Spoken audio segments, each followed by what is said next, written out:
중국 봉쇄 조치 완화 여부, 거기에 정책 강도가 얼만큼 세게 들어오는지가 남은 3분기까지 코스피 반등 탄력을 좀 결정지어 줄 것이다 라고 생각을 하고 있습니다.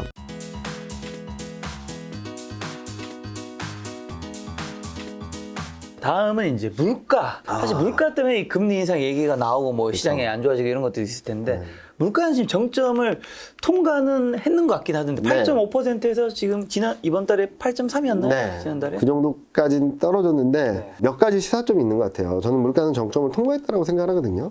근데 뭐 말씀을 드리긴 하겠지만 물가가 천천히 떨어지는 게 좋을까요? 급격하게 떨어지는 게 좋을까요? 언뜻 생각했을 때는 뭐 급격하게 떨어지면 좋을 것 같긴 한데 왠지 답은 천천히 이제 언제나 아닌가요? 연준이 생각한 대로. 무슨 말이냐면 지금 연준이 연착륙을 얘기를 하고 있는데 가능할까? 연준이 생각한 대로 물가가 이렇게 떨어지고 완전 고용은 유지하고 경제 성장률 자기네들이 전망한 수준까지 딱 맞추면은 연착륙이에요. 그렇게 안 되겠죠. 경착륙이 될 것 같은데. 그죠? 물가가 연준이 생각한 것보다 조금만 높아도 불안합니다. 왜냐면은 물가가 높다는 이유로 통화정책은 계속적으로 긴축적으로 가야 되니까요. 그러면 금리가 2.5, 3, 3.5 이렇게 갈 수도 있어요. 그러면은 금리가 오른 데 따른 경기에 대한 하방면 커지겠죠. 물가가 급격하게 떨어져요. 그럼 뭐가 떨어질까? 유가하고 주택 가격이 떨어질 수밖에 없어요. 아, 그렇죠. 그러면은 경기 불안, 수요 불안, 거기다가 주택 경기 불안, 요것들 때문에 좀 불안할 수 있어서 저희 이코노미스트가 비유를 했더라고요. 연준이 말하는 연착륙은 세 개의 화살이 경한역이 있는데 화살을 세 번 딱딱딱 쏴서 10점 만점 맞으면 연착륙이다. 물가, 고용, 경기 딱딱딱 10점 만점이면 30점 맞으면서 연착륙 할 수 있어요. 근데 그래 연준이 워낙 프로페셔널하니까 다 맞추겠지라고 생각할 수 있지만 지금은 우크라이나 사태와 중국 불확실성으로 이렇게 안개가 자욱하다는 거예요. 자, 안개가 자욱한 상황에서 앞이 잘 안 보이는 상황에서 10점 만점을 3번 맞을 수 있을까? 라는 비유를 해주더라고요, 저희 이코노미스트가. 그래서 저는 그걸 딱 듣고서 맞다. 내가 너무 안이하게 생각했나? 라는 생각을 하면서 최근 들어서는 계속적으로 교류를 하면서 계속 얘기를 하면서 말하고 있는데 말씀하신 대로 연준이 원하는 스케줄, 속도, 방향성, 흐름대로 가지 않으면 경착륙 확률이 확 튀는 거예요. 그래서 저는 물가 정점 통과 시그널이 앞으로 몇 달 동안은 좋은 시그널일 거예요. 왜냐면은 물가 부담 때문에 큰일 났어 했기 때문에 물가가 꺾였네? 다행이네. 아까도 보여드렸던 것처럼 금리 인상은 조금씩 낮아지고 있잖아요. 그래서 저는 물가는 좀 더 내려갈 거라고 보고 있는데요. 자, 여기 한번 보시면은 중고차하고 가솔린 가격이 굉장히 중요했어요. 그리고 물가가 이번에 꺾인 이유는 중고차하고 가솔린이 2.9에서 2.5로 0.4%포인트가 떨어지면서 전월 대비는 가솔린이 플러스 1.0에서 마이너스 0.4로 떨어지면서 물가가 정점 통과하는데 힘을 실어줬습니다.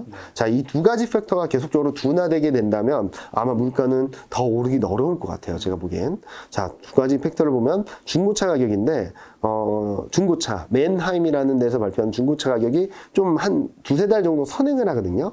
그거는 42%였던 상승률이 14%까지 떨어졌어요. 이게 한 3개월 정도 선행한다고 본다면 한두 달 정도 이게 더 떨어지겠죠. 그러면 중고차 가격이 물가에 미치는 영향력은 툭툭 레벨이 떨어질 겁니다. 자, 유가를 보면은 최근 110달러를 넘어선 듯한 모습을 보여주고 있지만 100달러에서 등락을만 보인다 하더라도 올해 하반기에는 전년 대비 20%대, 지금은 50%대거든요. 그리고 내년 1분기에는 마이너스. 왜? 이때 너무 튀었으니까. 이때 너무 올라와 있으니까. 역성장 가능성이 있기 때문에 자, 중고차 가격과 가솔린 가격의 물가 상승 영향은 더 높이는 영향보다는 좀 톤다운 시켜주는 영향을 줄 수 있고요. 자, 문제는 주택 가격인데 주택 가격은 이번에도 2.8을 유지했거든요.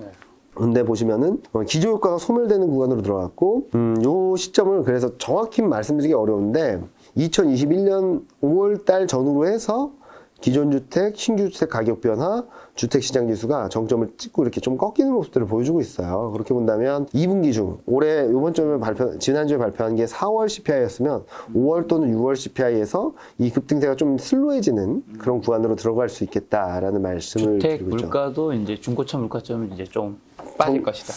빠진다라기보단 주택가격은 정점을 통과할 것이다. 그러니까 주택가격하고 중고차하고 가솔린을 합치면 5.3%예요. 그러니까 8% 이상 상승을 하는데 5.3이면 거의 70% 정도잖아요. 그 중에 한 항목은 멈춰 있고 두 항목은 떨어진다라고 한다면 물가가 더 오르긴 어렵다라고 볼 수 있겠죠. 그리고 또 하나는 정책 효과입니다. 많은 분들이 통화 정책이 뭐 소용이 있어라고 하실 수도 있겠지만 지금 75bp 금리 인상했는데 2%대 중반이었던 모기지 금리가 지금 5%를 넘어섰습니다.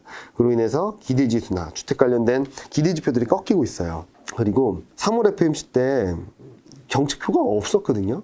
25bp 금리 인상하니까 살짝 꺾였다가 다시 이게 기대 인플레이션이에요. 물가가 오를 것 같아 라고 하면은 막 금리가 오르는 거거든요. 보시면은 살짝 꺾였다가 막 올라갔죠. 그러니까 빅스텝 얘기가 나왔습니다. 그래서 쫙 떨어졌어요.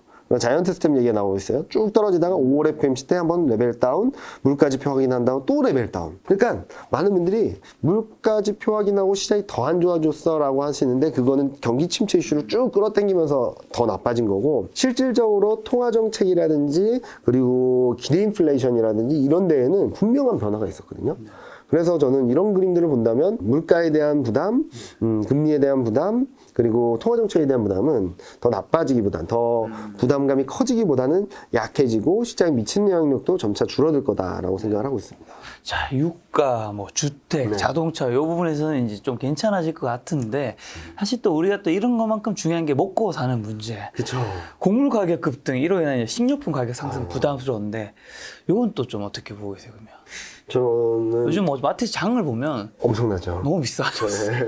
이제 뭐 오늘도 뭐 어떤 칼국수 가격이 10,000원을 넘었다 막 그러면서 뉴스 막 나오고 그러는데 칼국수가요. 네. 저는 항상 느끼는 건데 이건 여담인데 칼국수가 저는 뭔가 냉면보다 더 비싸야 될 것 같은 느낌이 있거든요. 사실 진짜요? 냉면은 엄청 비싸죠. 냉면이 요즘 뭐 12,000원, 13,000원대도 있고. 평양냉면 가면은 15,000원이에요. 그러니까 저는 그 냉면 먹을 때마다 절대 평양은 무시한 게 아니라 그런 거 아니에요. 저 좋아합니다. 어느 냉면이든 네. 야 냉면이 15,000원까지 나올 수 있는 건가? 그렇긴 하죠. 근데 뭐 육수를 내는데 뭐 그런 것들 영향이 있지만 제가 생각하기에는 곡물 가격 그리고 음식료 물가 좀 조심하자. 이건 조심해야 된다. 네, 저도 공부 스터디하고 계속적으로 고민하다 보면은 이 부분이 가장 리스키한 것 같아요. 현재로서는 큰 영향이 없어요. 물가가 아까 말씀드렸던 가솔린, 중고차, 그리고 주택 요거 합치면은 5.3% 정도 된다 그러는데 음식료는 아직까지 1.3이에요. 그래서 얘 때문에 물가가 8.5, 8.9 9, 10 이렇게 갈 수 물을 없는 없어요. 비중인 거죠. 네, 그런데 여기를 보시면 이게 아까 그 그림이거든요. 음식료품 보면 1.3인데 보시죠. 쭉 올라가고 있죠. 자, 이게 계속 올라간다고 생각을 해보세요. 얘네들은 조금씩 줄어든다고 하면은 올해 하반기, 올해 말쯤 가면 얘의 포지션이 굉장히 커질 수도 있어요. 뭐처럼? 중고차처럼. 중고차 비중도 굉장히 낮거든요.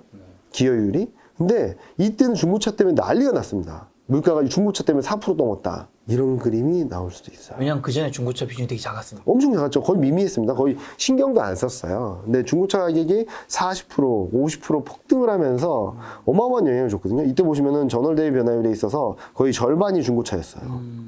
이런 그림까지 나오진 않겠지만 계속적으로 누적되고 있는 그림에 의해서 조금은 올해 말 내년 상반기 중에는 곡물 가격에 대한 부담들이 있을 수 있다고 생각하고 있고 또 하나는 이 곡물 가격에 의한 음식료품 가격 상승은 연준이 통제할 수 있는 범위가 아니에요. 연준이 금리 올린다 그래서 곡물 가격이 떨어지나요? 곡물 가격 수급 상황에 있는데 지금 보면은 우크라이나에서 전쟁이 장기화되면서 작황 실적이 되게 안 좋을 거예요. 그리고 최근 나온 뉴스는 인도 쪽에서 밀 수출을 제한한다라고 했잖아요. 인도도 지금 작황이 별로 안 좋을 거라는 전망이 나오거든요.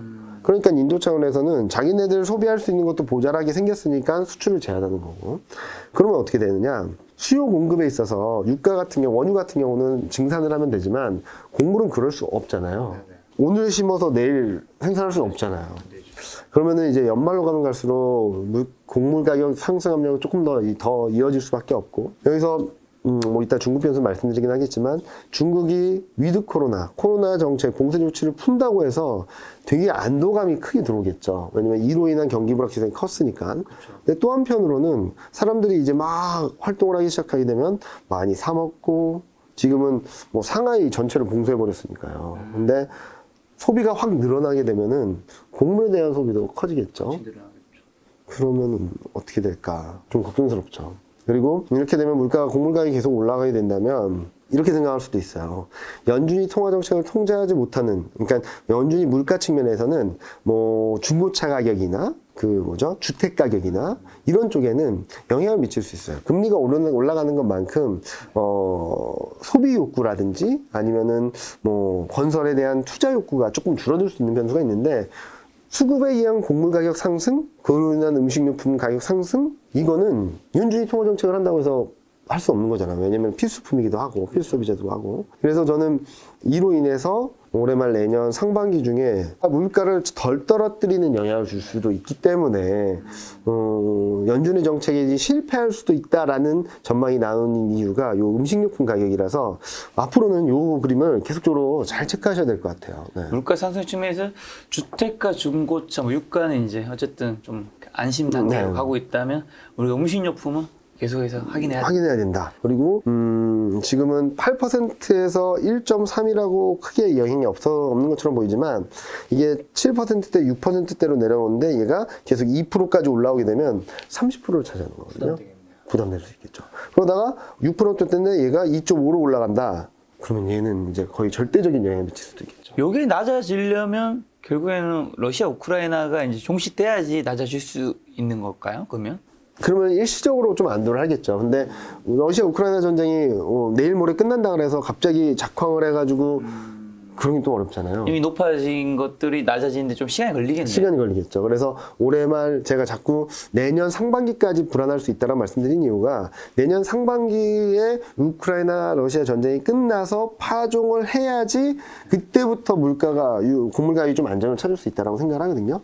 그런 변수까지는 좀 염두에 두고 바라봐야 된다. 원래는 저도 올해 하반기까지 계속적으로 시장이 쭉쭉 뻗어나갈 것으로 예상을 했는데, 제가 생각하지 못했던 핵펀치 2방을 맞았죠. 우크라이나 사태랑 그리고 중국 공세 조치. 아까도 연준 통화정책을 말씀드리면서 안개에 눈을 가린 상황이라고 봤는데, 그런 변수들이 들어온 만큼 이에 대한 영향력들은 좀 더 고려해서 좀 고민을 해봐야 된다는 말씀드리고 있죠. 그럼 두 가지 펀치 중 러시아, 우크라이나는 어떻게 그 종식을 알 수 없기 때문에 네. 제가 나눈 펀치 중국 변수만 좀 확인하도록 하죠. 자, 중국 변수는 이게 맞는지는 모르겠어요. 왜냐면은 요 그림을 보시면 위의 그림은 확진자 수입니다. 확실하게 줄어들고 있어요. 지금 상하이 쪽에서도 1000명대로 들어갔거든요. 전국적으로도 몇백 명 안 나와요. 근데 지하철 이동량입니다. 일주일 평균. 자, 10,000명대, 10,000,000명이었어요. 하루 평균 지하철 이동량이 빵입니다. 한 달째. 상하이 빵. 베이징 800만 명을 넘나드는 게 지금 200만 명 초반으로 가고 있어요. 봉쇄 조치를 강화하고 있다는 거거든요. 자, 그러면 얼마나 나왔길래 이렇게 봉쇄 조치를 하냐? 50몇 명 나왔다고 봉쇄 조치를 하는 거예요. 왜? 제로 코로나니까. 우리가 영은 만들 때까지 답답하죠. 저도 이게 맞는지 안 맞는지 그거는 모르겠지만 그 정부의 선택이긴 하지만 이로 인해서 파급력은 조금 감안해야 된다. 부정적인 영향. 특히 오늘 같은 경우 뭐 소매 판매, 실물 지표들을 발표했는데 예상치보다 굉장히 부진하게 나왔어요.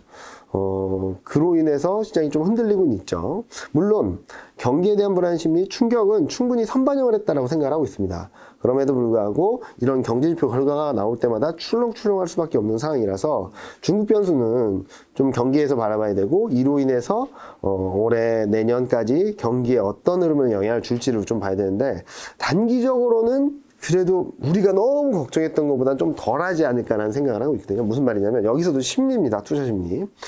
중국 때문에 중국이 안 좋고 중국 교역이 안 좋아지면 글로벌 교역이 안 좋고 공급망이 무너지면서 글로벌 경제 안 좋아질 거다. 이 시나리오가 쫙 전개되면서 중국 증시도 이렇게 폭락을 했고 중국 위안화는 쫙 치고 올라갔습니다. 글로벌 증시도 한번 출렁출렁 하긴 했죠. 근데 PMI를 보면은 제조업 PMI는 조금 빠졌고요. 서비스업 PMI는 쇼크를 기록했죠. 오늘 나온 지표도 보면은 중국 소매 판매가 마이너스 11%가 나왔어요. 예상은 마이너스 6%였는데 작년 대비 11%가 줄었다는 겁니다. 왜? 사람을 이렇게 봉쇄했으니까, 이렇게 가둬놓고 움직이지 마 그랬으니까요. 근데 광공업 생산, 제조업 생산도 마이너스 반전을 했어요. 좀 불안한 요인이긴 하지만 앞서 보여드렸던 PMI 그리고 수출입 지표 이런 것들을 봤을 때 우리가 여기까지 생각했던 경기가 중국 경기가 불안하고 교역, 공급망, 글로벌 경기 여기까지 충격 파장이 쫙 이어질 거라고 생각했던 것보다는 좀 덜 할 수 있다라는 지표들이 조금씩 나오고 있고요. 실제로 운송량 같은 경우는 상하이는 움직이지 않고 있는데 중국 전체나 여기 중국 전체거든요. 그리고 베이징 같은 경우는 조금만 그나마 올라오고 있는 그림들을 보여주고 있죠. 그리고 컨테이너 처리량을 보면은 지금 플러스 반전했다 마이너스 반전했다 그렇게 나쁜 건 아니에요. 교역이 막 망가져서 움직이질 않는다 그게 아니라 플러스 마이너스 열흘 단위로 발표되는 데이터인데 이게 아직까지는 보합권이라서 우리가 생각했던 중국 경기 불안, 교역 불안, 공급망 불안, 그리고 경기 불안, 글로벌 경기 불안 이 사이클에 있어서 교역이나 글로벌 공급망 쪽에 있어서의 불안 요인은 우리가 걱정했던 것만큼은 아닐 수 있지 않을까. 여기에 돈을 엄청나게 풀고 지준율이 나오고 금리 인하하면서 크레딧 임펄스가 쫙 치고 올라오고 있고요.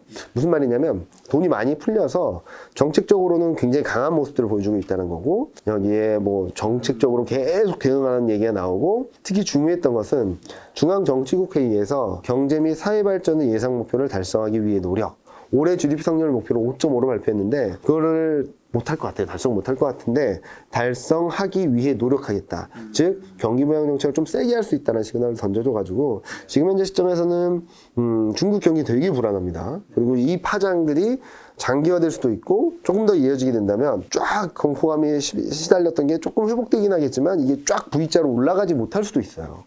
그런데 일단은 많은 분들이 걱정을 하셨던 공포감보다는 조금은 나은 경제 지표만 나와도 시장은 반등하는 그림을 보여줄 거다. 특히 경기 부양 정책이 들어오는 만큼 그러면 시장은 여기서 더 떨어지기보다는 조금 반등 탄력을 보여줄 수 있는. 그래서 저는 중국에 대한 부분들은 단기적으로 좀 반등이 나올 수 있고 중국 봉쇄 조치 완화 여부 거기에 정책 강도가 얼만큼 세게 들어오는지가 올해 2분기, 3분기 남은 3분기까지 코스피 반등 탄력을 좀 결정지어 줄 것이다 라고 생각을 하고 있습니다. 만약에 중국이 봉쇄 조치를 지속하면서 뭐 제대로 된 경기 부양 정책을 못한다라고 하면은 2,800 초반에서 끝날 수도 있고요. 네, 좀 더 센 드라이브가 들어온다라고 하면 2,900을 좀 오버슈팅하면서 올라갈 수도 있고 그래서 그런 것들을 좀 염두에 두시고 중국 변수도 바라보자라고 말씀드리는데 체크해야 될 게 너무 많죠. 네. 자, 지금까지 저희가 뭐 금리, 물가, 중국 변수, 기타 등등 다 체크한 이유는 자, 이런 것들이 다 반영된 증시는 이게 지금 싼 건지 아니면 지금 더 밑으로 가는 상황인지 지금 그걸 확인하기 위해서인 거잖아요. 현재 증시 좀 어떤가요? 일단은 더 불안해지기보다는 조금씩 올라올 수 있는 그림들이 나올 수 있다고 보고 있고요. 일단 이 그림을 보시면 조금은 이해가 되실 것 같아요. 무슨 말이냐? 작년 11월, 12월, 올해 1월, 2월 달에 시장을 가장 괴롭혔던 게 금리 인상이 빠르다, 더 빠르다, 막 이런 것들 때문에 첫 번째 충격이 있었고요. 두 번째로는 그런데 경기는 불안하다. 라는 게 있었어요. 이 두 가지가 전 큰 핵심축이라고 생각하거든요. 우크라이나 사태도 물가를 자극하면서 통화정책에 대한 부분들을 밀어놨고 경기 불확실성이 높였고요. 중국 변수도 지금 경기 불안을 자극하고 있는 거잖아요. 그래서 이 두 가지 그림을 보면 되는데 일단은 경기 측면에서는 조금 더 봐야 될 것 같아요. GDP 성장률 전망치가 계속적으로 떨어지고 있어서 조금 더 확인해야 되는데 그에 반해서 미국 금리 인상에 대한 걱정들은 앞서 보여드렸던 대로 자이언트 스텝에 대한 걱정들을 조금 내려놓고 연내 3% 이상 금리 인상 가능성을 조금 내려놓으면서 여기 보시는 바와 같이 이렇게 좀 꺾이는 모습들을 보여주고 있어요. 금리 인상이 세질 거야 라는 심리가 좀 꺾이고 있어서 저는 일단은 통화정책에 대한 부담이 좀 진정된다면 좀 반등 시도를 이어갈 수 있겠다라는 말씀을 드릴 수 있을 것 같고요. 그런 상황에서 무엇보다도 싸다는 게 먹힐 것 같아요. 싸다는 거. 자, 여기 보시면 12개월 포워드 PER 3년 평균의 마이너스 2 표준 편차가 이 녹색 선이거든요. 이제 이게 2490선 정도가 돼요.